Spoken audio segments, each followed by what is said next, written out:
piss poor job with that. This is Monty Hobbs. Monty was a great sprinter, amazing. And this was Reggie Wilkins. Reggie was Greg's brother. Now, let me tell you about Reggie and Greg. Reggie and Greg were two of the fastest guys in the city. And Reggie actually went on to become state champion in the 100-meter dash and the 200-meter dash. And not just state champion, but state record holder. He actually held the state record in Kentucky for maybe 7-8 years in the 100-meter dash. The record was eventually broken, if I'm not mistaken, actually by former world record holder Tyson Gay. So that's how fast Reggie was. That's how talented he was. He was amazingly talented. Now, here's the crazy part. Here's the part that's really going to freak you out. So Greg was as fast as Reggie. Reggie became the state record holder.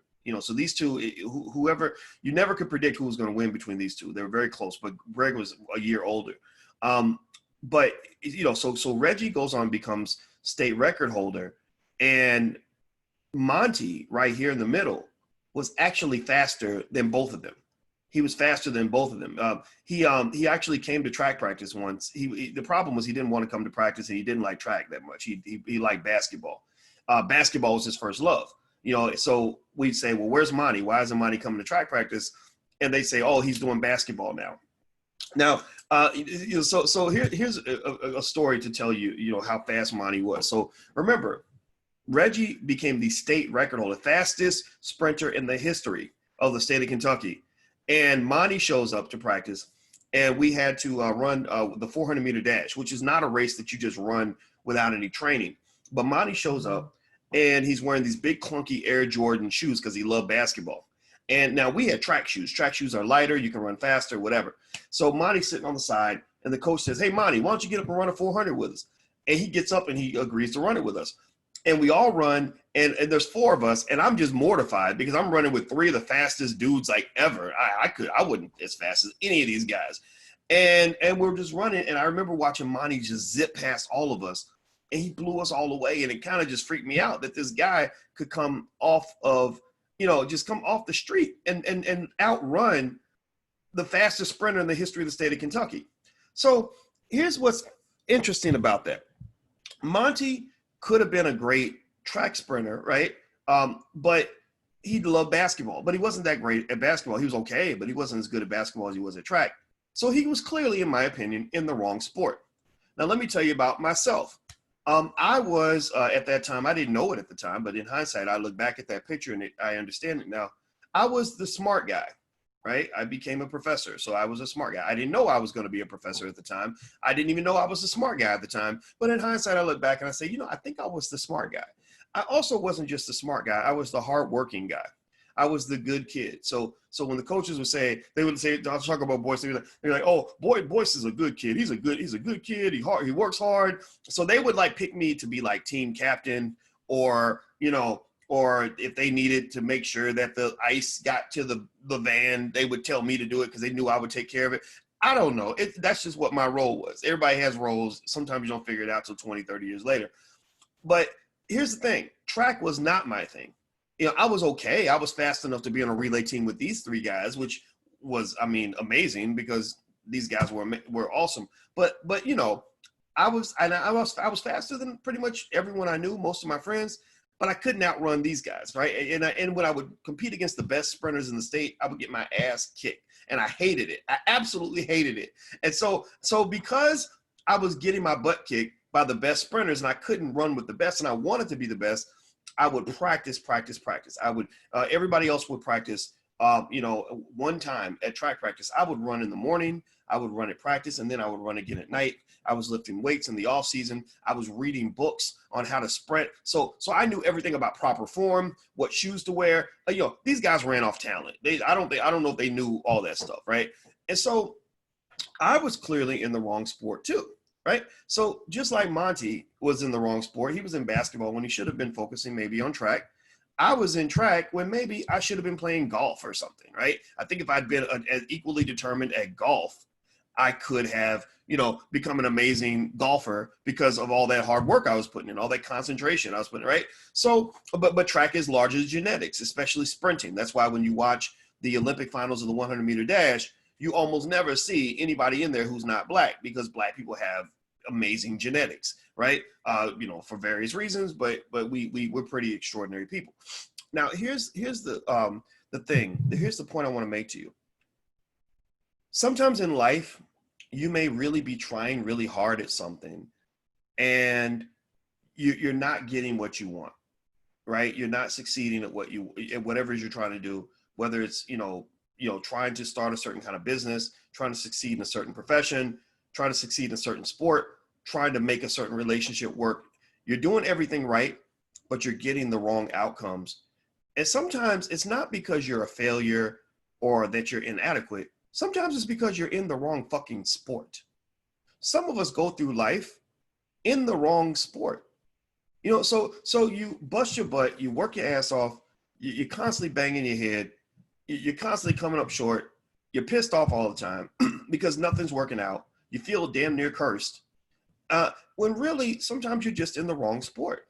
So, I can't begin to tell you how many times I've heard about businesses that started off as abysmal failures and made a tiny pivot and became enormously successful. Twitter, for example, was in the wrong sport. They had this whole big suite of apps and everything that they launched. And the tweets were an afterthought. They weren't even thinking about the tweets. They were thinking about all the other functionality. Well, the company that released the original product failed miserably. Nobody wanted it. But what they realized was that people loved the tweets. So they said, okay, well, let's just center the whole company around the tweets. Next thing you know, Twitter's worth billions and billions of dollars. So when I look at this picture, I think about a couple of things. One, you got to find your sport. Or you can even think about it in terms of love and relationships. I don't know if you've ever gone through a situation where, you showed up as the right person, but you were with the wrong person. You were illustrating the best kind of love that there is to somebody who didn't deserve it, right? You were being the best partner in the world to somebody who was not worthy of your best when it came to love, right? And then you made a pivot and you get into the right sport by picking the right person, and then suddenly everything clicks because suddenly you're giving your best love to somebody who deserves it, who appreciates it, who can reciprocate that, right? And so the same thing that goes with loving another person, I think it goes into loving yourself. I think it comes into loving your goals, achieving your economic dreams or whatever.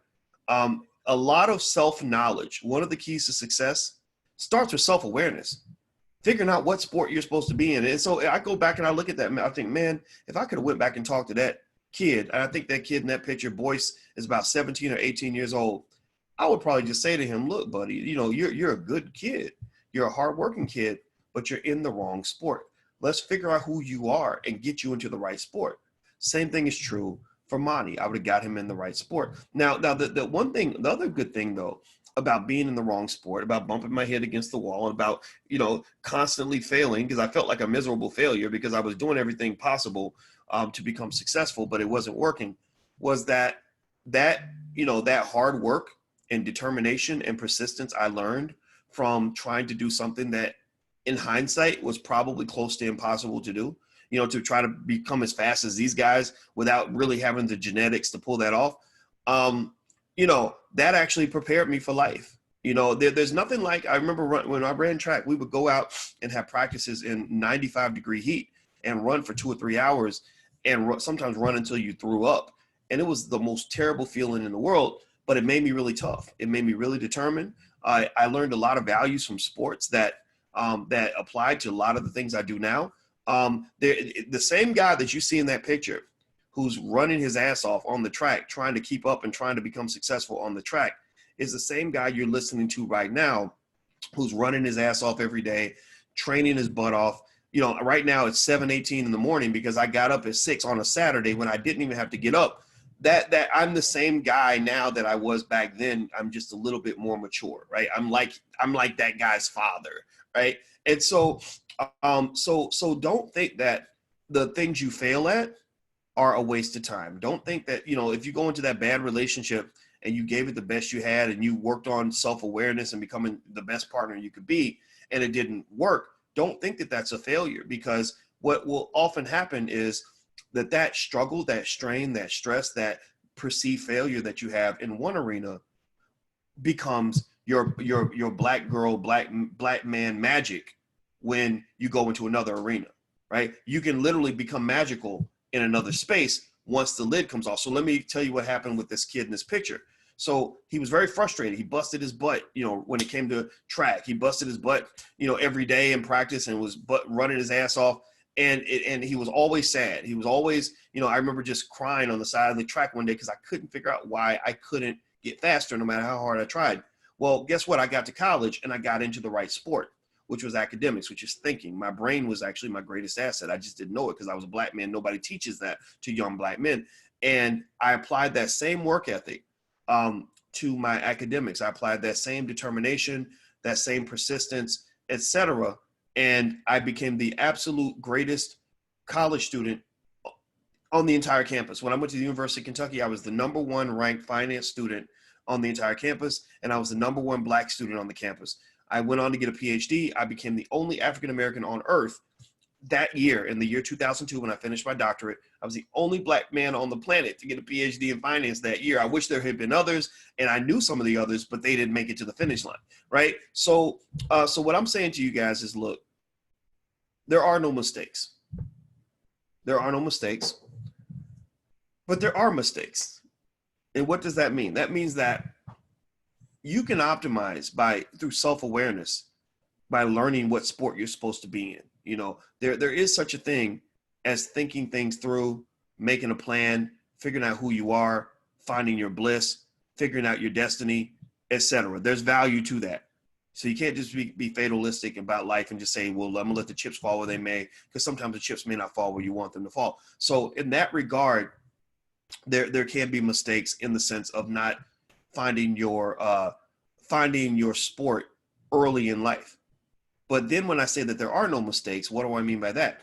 Well, it means that even when you make a mistake, if you translate that mistake into a lesson, into a superpower, that stress, that strain, that trauma can become your superpower.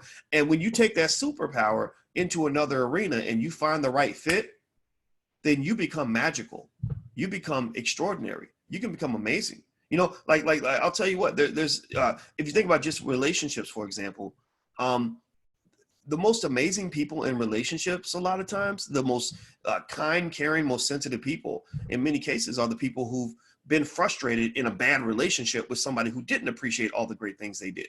So they learned how to be the absolute best person they could be. And that really worked when they got into the right relationship where that love was being reciprocated. Right.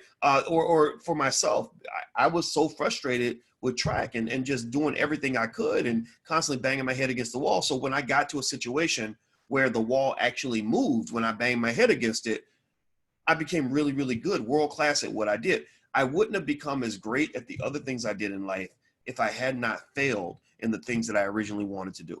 So I just want you to understand how to contextualize your failure, how to understand the importance of self-awareness. I believe that the most successful people in the world tend to be people who know who the hell they are, what they like, what they don't like, where they want to be, where they don't want to be, and who also have the building blocks of what it means to be great. If you do those two things, I think you can't lose. So pick the right sport and be damn good at it. So that's why I shared this picture with you guys today. I hope that this helps some of you. I'm going to get on out of here. By the way, if you haven't taken a look, I actually have a whole program in the Black Business School on goal setting, time management, motivation, overcoming obstacles, dealing with haters, all this stuff. I put it all together into a package. You guys asked for it, so I put it together for you if you want to take a look. It's blackkeystogreatness.com. That's blackkeystogreatness.com. I think the first month is free, or it's like $1 or something. So feel free to give it a try, and just maybe it'll help you out, because I think that the best thing I could have used at that time was some mentorship and some guidance and some inspiration.